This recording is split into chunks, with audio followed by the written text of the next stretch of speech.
Welcome back to RR Corporates. Now we are discussing rights issue under Section 62 1A of Companies Act 2013, including renunciation, FEMA, and preferential allotment. So welcome back to the channel. Today we are going to take up a very important topic under Companies Act 2013, that is the rights issue of shares under Section 62 1A.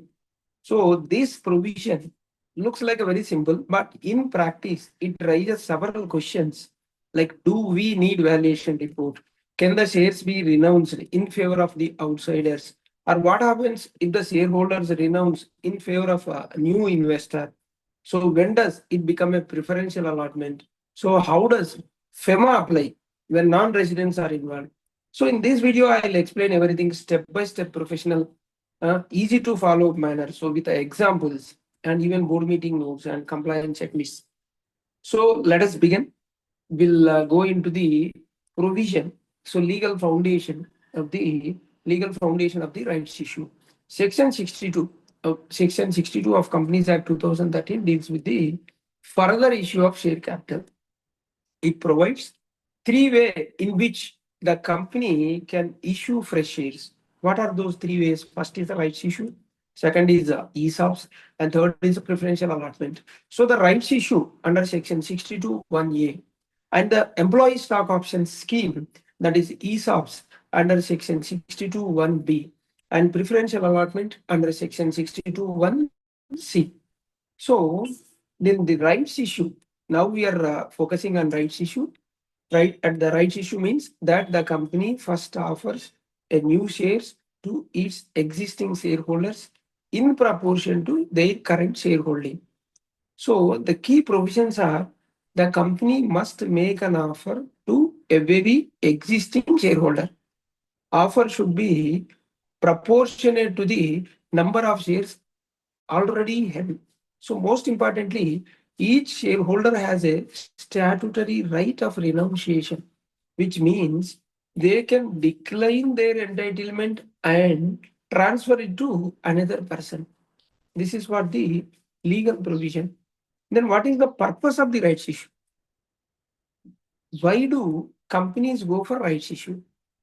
So it is a less complex than a public issue or private placement, and it is a cost effective and faster, and it protects existing shareholders from dilution because they get the first chance to maintain their ownership. It also provides flexibility, like shareholders can either invest more or renounce their rights. And in companies, shares are often offered at a discounted price, discounted to market price. This is another advantage. So the rights issue is one of the most practical and shareholder friendly. So for raising capital, then what is this right of renunciation? Now let us understand the most interesting part, that is the right of renunciation. Under Section 62 1A, shareholder has the right to subscribe to the rights issue or ignore or decline the rights issue or renounce the entitlement in favor of another person. So the other person could be an existing shareholder or even a non-member. So that is then completely outsider. So this is a very important. The law is clear that once the company makes the offer to the existing shareholders, it is the duty. So the duty of the company is completed. Thereafter, renunciation is a matter of a shareholder. It is a shareholder choice, not a company decision. Renunciation is not a company decision. Renunciation is a shareholder choice. So let us take an example to make this very clear. I'll give you an example. A simple renunciation I'll give you. The company has 80,000 of shares held by 3 shareholders. For example, like Mr. A holds 40,000, Mr. B holds 25,000, and Mr. C holds 15,000 shares. So total 80,000 shares, 3 shareholders are there. So the company announces a rights issue, one of the new shares for every 4 shares held. So the rights issue, one of the new share for every shares already held. So at rupees 120 rupees per share. So for every 4 shares, 1 share company is offering at a price of 120 rupees. This is an example. Then in this company, so A will entitlement 10,000 shares, B will entitlement 6,250 shares, and C will entitlement 3,750 shares, because for every 4 shares, 1 share is entitlement. Now, Mr. A does not want to invest more money, one of the shareholder. So he renounces his 10,000 shares entitlement in favor of Mr. D, who is not a shareholder. So the company then allots these 10,000 shares to Mr. D, while B and C take their entitlement. So, what resulting Mr. D becomes the shareholder purely through the renunciation, and the allotment is still treated as a rights issue. It is a rights issue under 62(1)(a).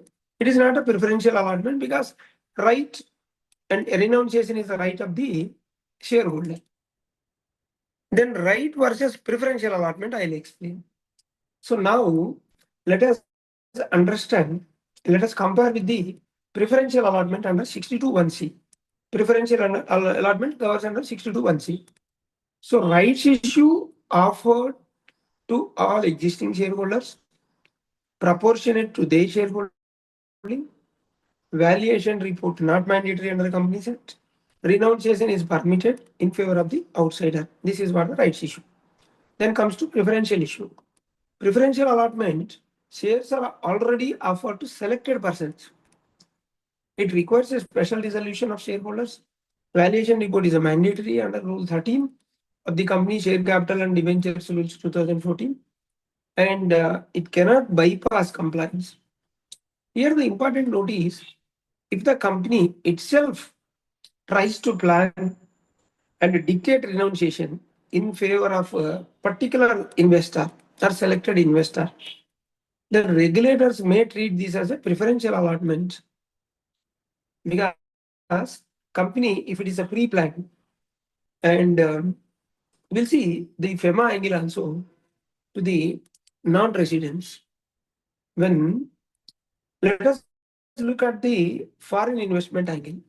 Suppose under the Companies Act, there is no requirement of valuation for rights issue. This is very clear. But under FEMA guidelines, the renunciation results. The renunciation results in shares being allotted to non-resident investor, means their pricing guidelines must be followed under the FEMA. So this means the issue price must be at or above the fair value, which is usually calculated using the methods like the discounted cash flow method by SEBI registered merchant banker. So even while the Companies Act is silent, but FEMA will step in for allotment of the non-residents. So that has to be taken care. Then what is the purpose of allowing renunciation? So why does the law allow renunciation? So it gives the shareholders the flexibility. They are not forced to invest more. Opportunity is given. That's all. In listed companies, rights entitlement can be traded, giving the shareholders an opportunity to monetize. It ensures better subscription of the issue, allows the new investors, even strategic ones, to come in. So, but through a lawful shareholder-driven route. So it avoids unnecessary classification as a preferential allotment. I'll explain you the case study for renunciation. So let us see the another scenario where all the shareholders renounce. Company Y has 1,50,000 shares held by 3 shareholders. A held 75,000 and B held 50,000. C held 25,000. Total 1,50,000 shares with the 3 shareholders. So if the rights announced 1 share for every 5 shares held at 100 rupees per share. This is an example. So then entitlement comes to A 15,000, B 10,000, C 5,000. So now all 3 shareholders voluntarily renounce their entitlement in favor of D, a non-member and potentially a strategic investor. So what will happen? The company then allot all shares, which is total comes to 30,000 shares to Mr. D only. So D becomes a new shareholder. And this is still treated as a rights issue under section 62(1)(a), not preferential allotment, because the renunciation is a voluntary and it is not pre-planned by the company. This is the shareholder's right. Then board meeting discussions and what are the points? So when the rights issue with a possible renunciation is proposed, the board should carefully record the discussion. So I'll explain you the points for the board to consider at the time of offering this rights issue. So please ensure that shareholders' consent for renunciation is clearly documented and confirm that the renunciation decision originates from the shareholder, not from the company. Also ensure communication remain neutral. Company communication should be neutral. If the company wants directly bring in a strategic investor, this is a safer route, is a preferential allotment under section 62(1)(c). We'll see the checklist.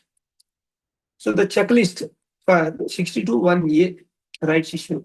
So pass the board resolution for approving the rights issue and then prepare the offer letter and then send the offer letter to the shareholders, maintain a proof of dispatch and collect renunciation letters wherever applicable and file return of allotment PAS3. If non-residents are involved, please take care of FEMA, maintain a board meeting minutes and proper records. So here the conclusion is, let me now summarize overall discussion. The rights issue is a very simple, cost-effective way to raise funds, and the Companies Act, no valuation report is required for rights issue. Renunciation is the statutory right and they can be exercised in favor of outsiders. This is the right of the shareholders. Outsiders, even strategic investors, can lawfully become the shareholders through renunciation. The company directly allots to outsiders. It becomes, that is a preferential allotment. If directly company is allotting, their special resolution is required, valuation is required. Non-residents are required, then FEMA pricing guidelines will apply. So companies must ensure transparency and voluntary shareholder action and proper documentation to stay compliant. So this is what the detailed explanation of rights issue under section 62(1)(a). So this is including renunciation, preferential allotment, distinction, FEMA compliance, and the practical board consideration. If you found this video helpful, please do subscribe. We have 2 channels, RR Corporates, RR Legal Talks is the other channel. 2 channels, RR Corporates and RR Legal Talks. Please do subscribe and hit the bell icon so that you will not miss any of our latest videos. Thank you.